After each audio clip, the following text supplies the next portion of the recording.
Bloomberg Audio Studios. Podcasts, radio, news. You're listening to Bloomberg Businessweek with Massar and Tim Stenovec on Bloomberg Radio. So one of the great things about working in New York City, there are many great things about You working get to take in New the York subway City. all the time? Yeah, that's not one of them. Now, I do actually like the subway. You can get around pretty quickly.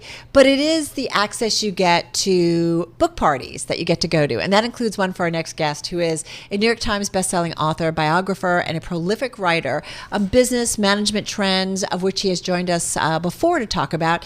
But he is out with his first work of fiction, written some 30 years ago, set in 1991 Moscow, a year when the Soviet Union was dissolved. And I have to say, in kind of reading again in for this, I was Googling that year and the Soviet Union. I kept coming up with a Metallica concert that played in Moscow for the first time ever. It was like 1.6 million people. I think it was an open air concert. But it was a year in time when it seemed Moscow and the former Soviet Union would be on a very different front and a much more democratic track. It was supposed to be the end of history. Yeah. Exactly. Or a new chapter. Yeah. Right? Journalist and author Kevin Maney joins us now in our Bloomberg Interactive Broker studio to talk about his first work of fiction. It's entitled Red Bottom Line. It is about the Soviet Union back in the 1990s, but again, a work of fiction. So nice to have you back on with us. How are you? Good. Yeah. And this is great. I'm glad to be here. Well, I'm really glad to have you here. And I know at the party we talked about the book and stuff, but I want you to share with us, with our audience. It is your first work of fiction, written about 3 decades ago. Right. Well, so the background story is that in the late 80s and early 90s, as the Soviet Union was disintegrating and the East Bloc and the Iron Curtain was coming down and all that stuff was happening, I was a reporter for USA Today, and I was covering that as a journalist. And so it was just one of these like once in a moment kind of history making kind of time when all these crazy stuff was happening all around me. And so I had this idea that, despite all the stories I'd written for the newspaper, everything, that I would use that as a setting for a novel. Now, I had never written a book before at that point in time. I was 31 years old. And so I wrote a draft of this novel and then basically did nothing with it for 30 years. But you held on to it. But I held on to it. Well, so 30 years later, I actually was writing it when my daughter was first born. And so 30-some years later, she starts asking me about it. She says, you wrote that novel. Where is it? I'm going, like, I wrote it on a floppy disk on WordPerfect. Like, I'm never going to. And it turned out that I had a printout of it. Like, the printouts that were all like attached together with the holes on the sides and stuff. And I pulled out the printout and I started reading it. And I'm going like, wait, this is actually pretty good with a little work. Why did it just collect dust on a floppy disk for 30 years, though? Like, what stopped you from pursuing it? I didn't know anything about the book business. I sent it to a couple of editors just randomly, which was probably dumb. Didn't hear anything back, and I just kind of figured, well, all right, never mind. It's like probably not that good. But then I went on and started writing nonfiction books and had a lot of success. I have published 9 nonfiction books, all about business and biographies and things like that. So when I returned to it, I had more of a path and more of a knowledge of like how to get this thing published. I think what's interesting is it takes us back to a different era, right? And I know at your book party we talked a little bit about it and stuff, but you think about, what our expectations were for a Russia moving forward, or what the new Soviet Union, or the dissolution, like they did their first presidential election. Like you just think about where it was and where it could have gone. Well, that was, and when you read if you read the novel, because it's all real stuff that I experienced. I mean, it's basically a made-up story based on real facts of like, what was happening. And there was this optimism. There was a sense among like young people, and there's these young characters in the novel who are all into this idea of like creating businesses and getting into private enterprise and making contacts with Westerners and there was this incredible optimism that that something new was going to arise out of this. And everybody felt that, right? Yeah, everybody felt that. And U.S. business people were starting to go over. I ended up being present at the opening of the Moscow McDonald's. I was going to talk about that because that's like so iconic from that era, and it was also iconic 2 years ago around this time. We talked a lot about it because when McDonald's exited the country in the wake of Russia's invasion of Ukraine, it brought back those images from the early 90s of people waiting in line to try the first Big Mac. That's right, yeah. And it we forget about it now, but it was this incredible cultural, geopolitical event that a McDonald's opened in Moscow, and there were I think there were 38,000 people that went the first day to that McDonald's because they were so hungry for, not hungry for burgers, but hungry for American stuff. Well, it's funny. I have a conversation sometimes with my husband, and we just say, what if we had decided, rather than, especially if you look at the tensions between U.S. and China today, like if we decided, well, let's work with Russia and let's manufacture stuff there. Like just if we had made as a world, generally decided to work more with Russia going forward. Like you just wonder how things might have played out differently. Well, there wasn't, the transition time, there wasn't enough time for enough stuff to happen. Because pretty quickly, and I experienced this because I wasn't living there, but I was traveling there frequently. Right. And from the late 80s to around 1992, you could actually sense every trip that things were getting like more chaotic, more dangerous, more weird, because there's this sort of transitions of the government from Gorbachev to Yeltsin. Yeltsin was kind of a disaster. He started handing out whole industries to his friends, which is what the birth of the oligarchs was. And sort of mob activity was running half the economy. And so there was never a chance for this to really catch hold before the Russian society basically got sick of this and was welcoming somebody like Putin to come in and say, I'm going to actually create some order out of this chaos. And then it just all kind of fell apart in terms of being able to connect with the West. What I think is so notable about the novel is that it paints a picture of what could have been in Russia, and what many people in the early 1990s thought would actually happen. It's there collecting dust for 30 years before you go and publish it. And here you are publishing it, and it's the complete opposite of what ended up happening, as you just described. Right. So what was the moment you think it went wrong?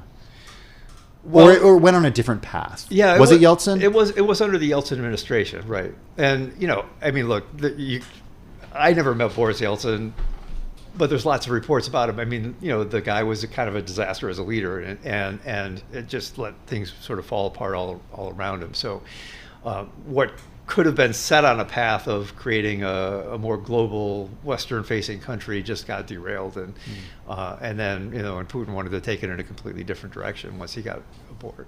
But to the point, one of the points you're sort of alluding to here is that, if I had sat down to write this novel today, trying to rely on my memory or my notes or something I could never have captured all the details that I did. I think one of the, even for me rereading it, one of the magical things about it is that I wrote it in the moment. So I was recalling all these sort of very fresh, tiny little details about what life was like for individual Russians or for somebody who was trying to run a factory and trying to transition to capitalism and all these things. And because I was writing it while I was there, those are captured, and then all these years later, now I was just able to put a little bit more shine on them and make it a more holistic story that worked better. What was that like when you picked it up again, right? Because you hadn't read it really in 30 years. In 30 years. And to go back there and be like, oh my God, this is exactly what was going on. Well, what was fun for me was because I remembered very little of it. So it was almost like I was reading it for the first time, and I'm going, who is this guy that wrote this? It's this thing is actually pretty good. It should be published. No, but it's fascinating, right? It's like a window back into kind of exactly what you were experiencing. Yeah. Oh, I wrote this little author's note in the beginning that before I thought of doing anything with it, I actually sent it to my daughter, and she's a journalist and editor herself, so she reads it. And she writes back to me and says, Dad, this is really good, but here I've got 2 pages of notes that you can make it better.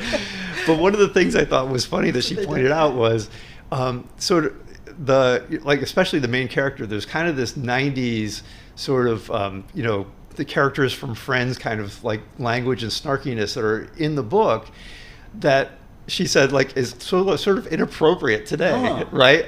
And so if I were writing that book today, it wouldn't even have that sort of language in it. But it's emblematic of the time. But it was emblematic of the time, right? Yeah, a time without iPhones and a time where people had to actually, make plans to meet in certain places. Right, and make jokes about things that nobody would want to make jokes about it exactly. anymore and stuff like that, right? That's a really good point, right? It just, again, it's a snapshot in time, right? And it takes you back there and you realize, okay, the things that have changed and what is appropriate or not. I want to continue the conversation. We're going to do a little bit of news, Kevin, but the one thing I think about is more broadly is I think we think democracy is going to, of course, always win, and people are going to always want to move increasingly in that direction. We've thought it with China, right, with all the Western businesses moving in, and yet here we are, and it feels very, very different. So I want to maybe dig into that a little bit when we come back. We're going to continue with journalist and author Kevin Maney, New York Times best-selling author, I should point out. He's here in studio, but we're talking about his first work of fiction. It's entitled Red Bottom Line, again, taking us back to the Soviet Union in the late 80s and early 90s. So we'll continue in just a moment. I'm back in the USSR. You don't know how lucky you are, boy. Back in the All right. USSR. Yeah, back in the USSR, and that is what we were talking about. Red Bottom Line, it's a new book by New York Times bestselling author and journalist Kevin Maney, his first work of fiction, although it was written about 30 years ago, and it takes you back to the Soviet Union in the 1990s. I kind of teased, Kevin, that this whole idea that we think democracy will prevail, and right now we feel like democracy is under attack globally. Give us some thoughts as you've been a journalist, just thinking about kind of what's going on in the world and how democracy continues to be tested. Because we think every time a market seems to open up its arms to it, we think, okay, it's just going to continue, and it's not the case. It wasn't certainly in the Soviet Union. It hasn't really been in China, even though a lot of Western companies moved in there, and we thought it would be a different outcome. Yeah, I mean, I'm not a political expert. I'm, more of a business expert. But right. My observation is. But we thought like the business momentum into these countries, right, would kind of open. I mean, you mentioned up. McDonald's. That was like a seminal moment when it came to the former Soviet Union's embrace of capitalism. Well, yes, but there was I think there was an interesting nuance to that. There was not so much about like this anticipation that Russia or China, when in this 90s, and we're going to be democratic, but there was this anticipation that there was going to be a legal system, a rule of law, a set of rules that everybody could play by that was not the whims of a dictator or something like that. That's what's really important to businesses, more than the fact that the people are going to vote for their leaders. The fact that the opposite of what's happening now in Russia or in China, where Xi is sort of taking all these sort of random actions of penalizing tech companies, and and there's an uncertainty, and that uncertainty is what the business people don't want. Less than the idea of pure democracy. Right. The rules change. It's funny that you say that. Where Zeekr, like having Chinese EV maker making its debut here in New York, an IPO. It was a big deal here, but part of the questioning with the executive. Yeah, it was the CFO. Right, about, Chinese government involvement. And that's part of the problem right now, right? Like we just don't know as investors, and we've seen certainly investors pull back when it comes to China overall, of just not knowing, do the rules change, especially if you're investing in a business. Yeah, and there was this, in the moment when the book is set, there was this rush into Russia by a lot of businesses, McDonald's and Procter & Gamble. There was one of the impetuses for me going over in the first place, in fact, was there was the Russian people had never seen much of anything of American products, and I learned about a convention that was going to happen where all these companies like Procter & Gamble and Unilever or whatever were just going to show stuff like toothpaste and deodorant, an enormous convention center where there was all these typical displays of all these little things, and just mobs of Russian citizens coming in and just with bags and trying to grab everything that they could. But all those companies wanted to go in because they were anticipating that that the economy was going to open up. There's going to be this hunger for Western-made products, but also that there was going to emerge out of this, the Gorbachev era, something that was more predictable and stable than, under the whims of the former Soviet premiers that could just basically, order anything to have happen, right? And that was what was important. And then it all fell apart when another sort of dictator-like figure came into power and shut that down. You say you're not a political expert, you're more an expert in business, but I'm still going to ask you some questions about the politics because you understand the you absolutely understand of it all. We had on the program a couple of weeks ago David E. Sanger from the New York Times. He's got a new book out called New Cold Wars: China's Rise, Russia's Invasion, and America's Struggle to Defend the West.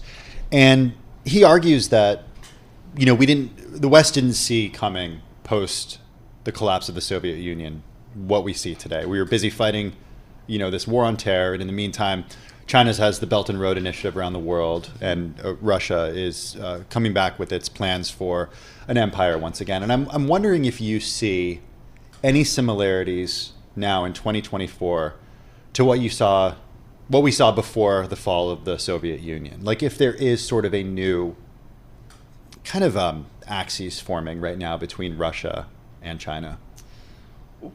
Well, I mean, it seems to me like the opposite of what was happening back then, right? I mean, there was this moment in time, and again, it's almost like it's so different now that we almost can't believe that it actually was happening.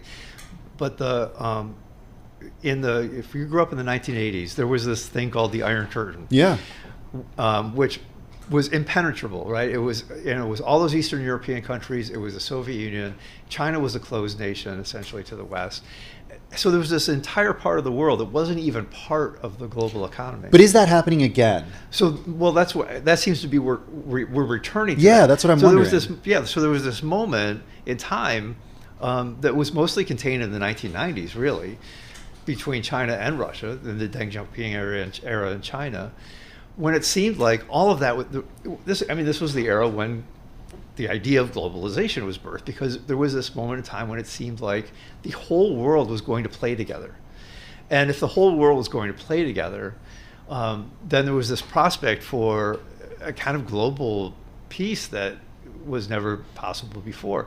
And in the late 1990s, that was sort of where we were. Mm-hmm. And the economies around the world were absolutely booming.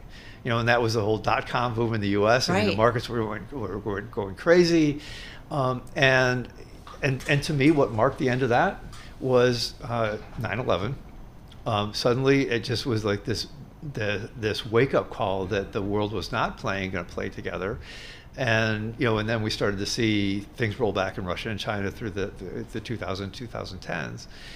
And we've kind of moved back to that era when there was this entire part of the world that was operating separately from the rest of us. Yeah, it's kind of fascinating. I do feel like, some of the alliances, we've talked a lot about kind of the Middle East, and I'm lumping a lot in there, but just kind of the amount of money that's coming out of the Middle East and going into so many different areas, whether it's business, whether it's renewables, whether it's sports, and just that how countries, United States and others, are picking when to look away because of the money involved or the need for an alliance versus when to say, wait a minute, something's not here. It's just it's an interesting time, to say the least. Yeah. And and there's another sort of sad thing about this too, is that I just got about 40 seconds left. Okay, I'm not rushing you. Because I've always written about technology. Yeah. And so one of the things I sought out in Moscow in the late 80s and early 90s were these little startups that were starting to bloom. Mm. And there were so many smart, incredibly talented software people in Russia at the time. And there was this seed of what could have been a global tech industry that came out of there. Yeah. That just got snuffed. And either the smart people that had those ambitions came to the U.S. And set up in Silicon Valley, which a lot of them did, right? Or they just sort of disappeared, and that never materialized. Right, like what could have been. Right, very different. Thank you so much. This was what I was hoping we could do with you. So thank you so much for finding time. Really appreciate it. Awesome. Kevin Maney, we said New York Times best-selling journalist and author. His book, Red Bottom Line.